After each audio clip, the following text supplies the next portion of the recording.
Hey Denchbags, what's going on? It's Landon Remixes here, and welcome to my review of the newest EP from Getter. This one is called What the Frick. I'm not going to bother making any Saw Dude jokes because I already beat that horse to death in my Radical Dude EP review earlier this year. Radical Dude was his first big OWSLA EP release following the success of that meme, and now he's come out with his second. I'm not sure if you guys remember, but late last year, Getter dropped a free album called Planet Neutral. I reviewed that on my channel, and I gave it a pretty good rating because overall it was a good album, and it still very much is a good album. Very experimental and different from everything he had ever done before that point. With the Radical Dude EP, we saw him hop back into that style a couple times, but not an overwhelming bunch, making it to be a pretty interesting EP and pretty well-rounded for the most part. I ended up enjoying it quite a bit. But today, we're not going to be talking about Radical Dude.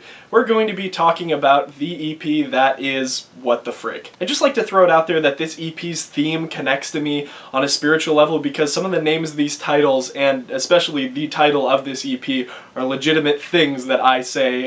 What the Frick, obviously. Hecka tight. Cool as frick. Frickin' dope. I don't know about sick jetpack bro, but you get it. Generally, these are some of the things that I say in order to censor myself, so in a way this EP is, in a way, pretty humorous to me and relatable in terms of that. On another hand, I think it would be wise to highlight that I think this EP is a bit of a disappointment. And I gotta be real, I actually was really looking forward to this EP, even though I didn't absolutely love the Radical Dude EP. It made for a really solid EP when Getter announced the What the Frick tour that would accompany this EP. I was really hyped for that, especially with his really awesome lineup he has for that tour. On top of that, I absolutely loved the original mix of What the Frick, as well as this EP's lead single, Too High, featuring Suicide Boys, which kicked off this EP's promotion in a very unique way. However, as soon as this thing dropped, on my first listen to it, I was just extremely underwhelmed at the product of this thing. Just to start off, I think it was an absolutely terrible decision that Getter and OWSLA decided to put the What the Frick VIP on this thing instead of the original, because the original, in my opinion, was actually fairly unique. I really loved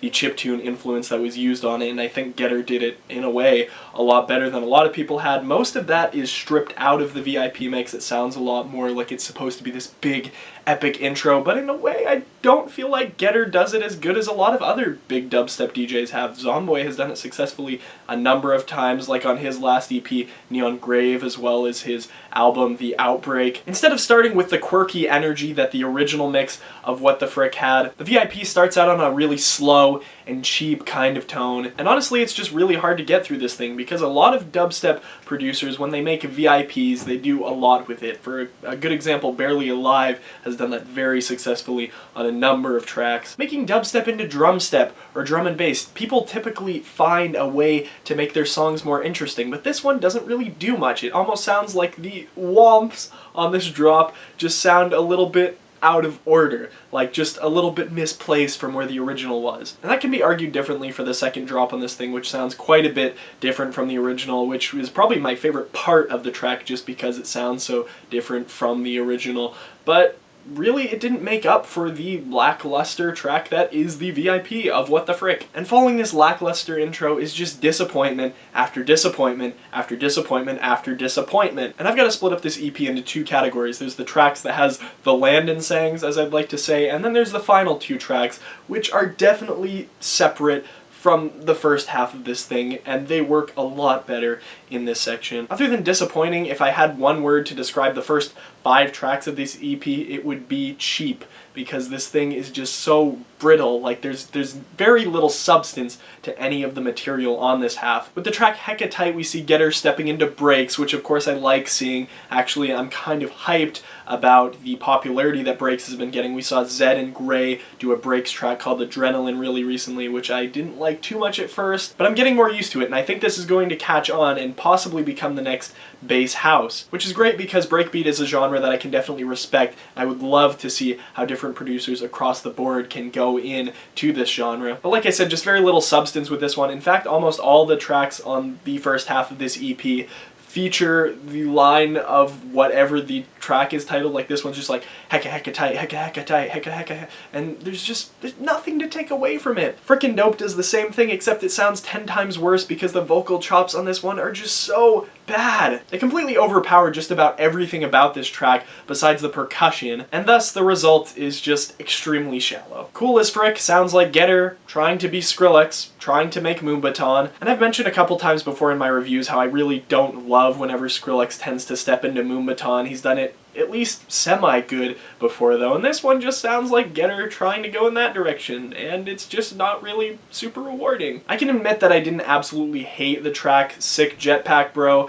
There's something almost charming about the minimal nature of it, although it does indeed, I feel like, sound a little bit cheaper like the first half of this thing. But then, following this track, we get into probably the EP's two best tracks, which is Too High, featuring Suicide Boys, and Something New. Now, if you remember my review of Marshmello's Joy Time, I had mentioned how I really liked the final track on it, Keep It Mellow, probably because of the vocal appearance, and the entire album was just dry instrumentals, and then it led into this fairly nice rap song toward the end. That's kind of how I'm feeling about this track too, especially since Suicide Boys are probably two of the more unique rappers on the scene right now. I think they have a very distinct style, and I think this track's production shows that off very well, although I do have a little pick with that, and that's the freaking hook on this thing, which is like, try to tell me I get so high, and it just repeats that for like a solid 30 seconds or so without anything in between there. I actually take back that very gratuitous statement. It's more like 45 seconds straight that nothing is happening in this track. But if you're a listener and you can get past that, there's a lot of really good content about this song, and easily made for one of my favorites despite the annoying repetition there. And then of course there's the aptly titled Something New, which is probably the EP's most unique work on it. It's basically an instrumental. It has a lot of cool vocal chops throughout this thing, kind of giving off some indie dance vibes, the same kind of vibes that I was getting from with his Planet Neutral EP, except I feel like this one is almost a progression for him. It sounds very, very good, and is a great way to tone down with the end of the EP and kind of leave me on a, okay, I don't have such a fiery rage for my hate of this thing, but Something New is honestly just a really cool track. I actually would have liked to see a vocalist work on this one because it's so dry without any vocal appearances other than Suicide Boys throughout this thing. Other than that, I think this track has just enough quirks for me to really love it. I especially love the synthesized flute solo that comes in about halfway through the track. It just brings a great tone to this track's overall feel, and really starts to give me at least a little bit of hope for the future of Getter's music. However, the rest of this EP doesn't,